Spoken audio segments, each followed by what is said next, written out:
Hello, guys. I just wanted to make an instructional, constructive video just to provide some clarification. I'm just realized that there's a lot of confusion out there, specifically with people of color with regards to the nature of racism.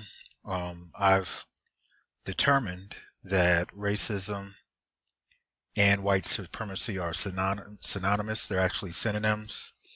If you look at every major activity that goes on in the United States and by extension the world, is controlled by white people at the top, and they make up approximately 10% of the world's population at best, but they control the vast majority of resources.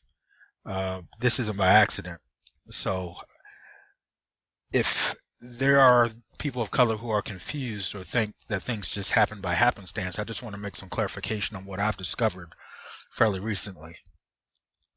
Uh, One of the characteristics of racism, i.e., white supremacy, is that it idealizes white people and it dehumanizes people of color, especially black people, because being black is the furthest you can be from being white, from a phenotypic standpoint. Now, I put a definition of idealize in this video.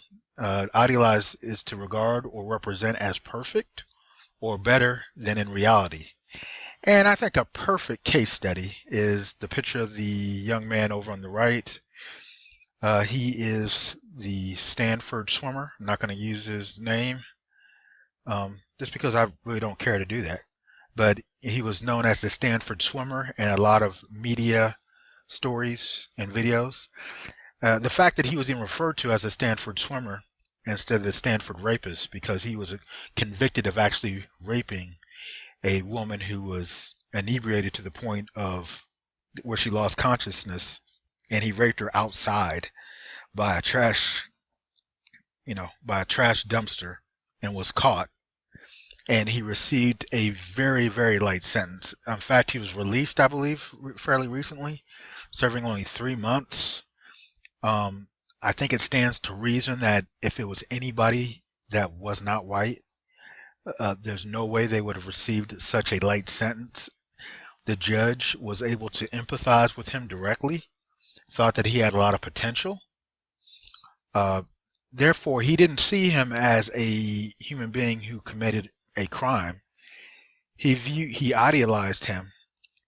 He basically saw him as somebody who was essentially incapable of committing a crime and may have just simply made a mistake. And that's a textbook case study of how white people are idealized. Now, on the inverse, there's been a recent event with this gentleman here. North Carolina recently killed. The police recently released the video. At first, they made the claim that a black police officer shot and killed this man, which was obviously untrue, because if you look at the video from both the dash cam and the body cam, as well as the video from his wife, there's no police that are of color anywhere at all within the vicinity. He was shot by a white person, by a white police officer. However, the media, and in turn the white public, ran with that story that a black police officer killed a black man, therefore it couldn't be racism. Obviously, if you look at the video, and I have to say it's very traumatizing, I had difficulty watching it and listening to it. You'll notice that there are no black police officers anywhere around when this man was killed. And also, if you look on the screen, you'll notice the definition, where I state that it dehumanizes people of color, especially black people. To dehumanize is to deprive of human qualities or attributes, divest of individuality, meaning that if you notice, a lot of times in public discourse amongst white people and in the media, black people are seen as part of a collective. They have the same traits, they have the same characteristics. You may have heard, stereotypical comments like, well, you know how they are, or they immediately want to assign them a tag of thug or criminal, just to any black person. Any black person will do. That's a way of de-individualizing and dehumanizing people of color, especially black people. If they believe that everybody of a certain group have similar characteristics, regardless of location, regardless of upbringing, that is dehumanizing. It deprives them of human qualities, individual human qualities and attributes distinctive from the group.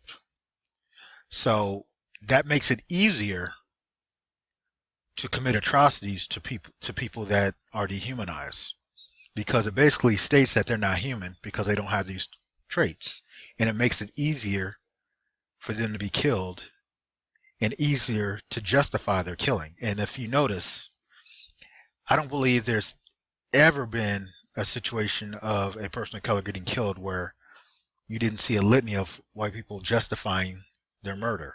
They'll make comments like, well, if he just complied, if he had just listened.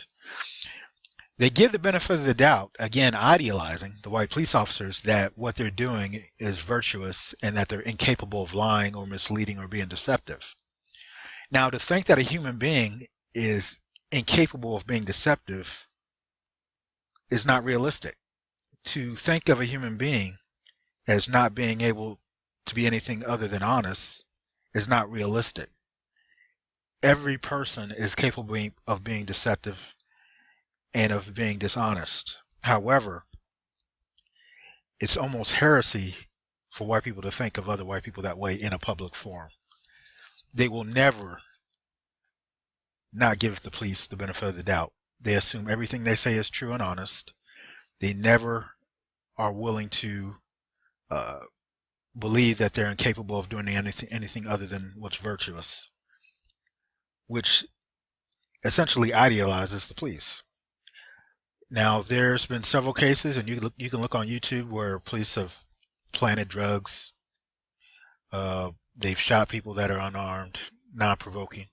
However, white supremacy, which I have determined acts in a cult-like fashion, doesn't allow for people to deviate from that group mindset. It's almost a group think. And they have certain codes they use.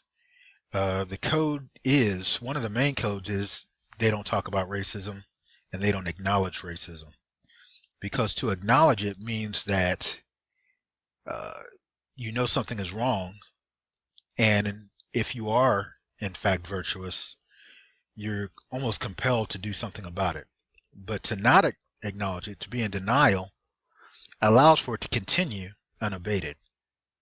So that's essentially the update for today. I'm going to have some additional videos on how white supremacy operates and how it operates in a cult-like fashion, and how I believe that you cannot function in the United States as a white person and not have been indoctrinated with a white supremacist ideology.